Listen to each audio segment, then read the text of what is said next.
Bonjour, je me présente Lucie. Ça fait 3 années que je suis SDF avec mon fils de 16 ans.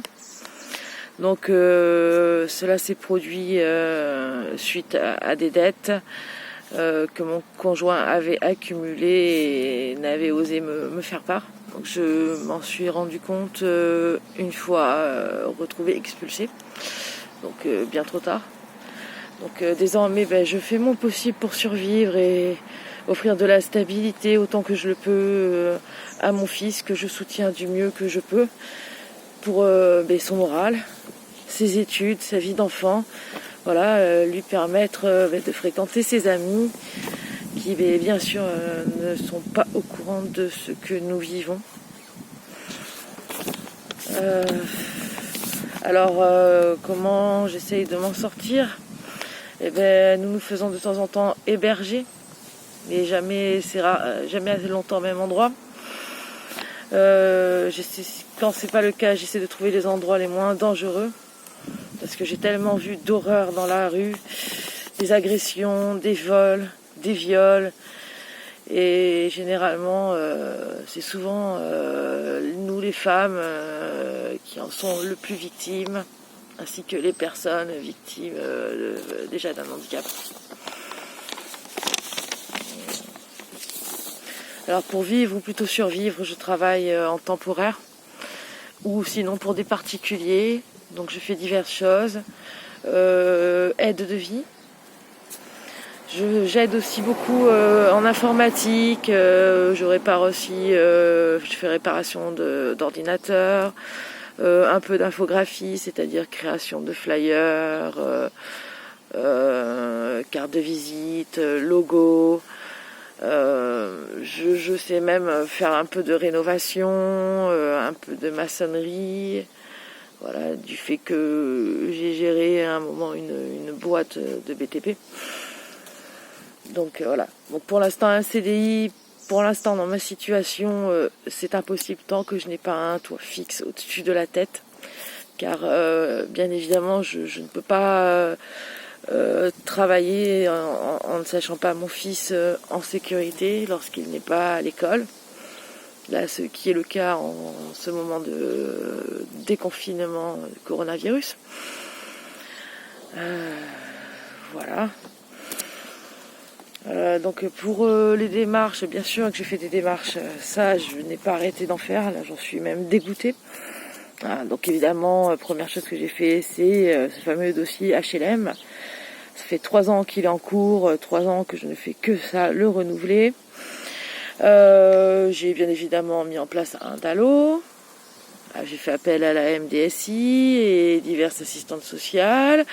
J'ai aussi parlé de ma situation à des politiques qui m'ont renvoyé vers d'autres services, qui m'ont eux-mêmes renvoyé à d'autres services. Donc je suis ballottée à droite à gauche, quoi. Voilà. Après, je ne vous parle même pas du 115, qui n'a que très peu de place. Et donc ça vient d'eux-mêmes. Hein. Ils en octroient au maximum une place par semaine, mais surtout en plus c'est dans des foyers qui sont complètement inadaptés aux familles, quoi. Voire même inadaptés aux gens tout court, pour être honnête. Voilà.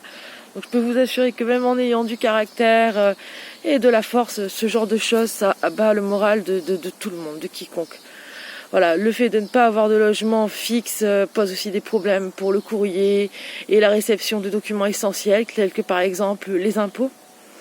Alors ça souvent, ça m'a bloqué pour faire des dossiers. Donc des choses qui sont normalement simples me prennent des fois plus d'1 mois à appeler d'administration en administration.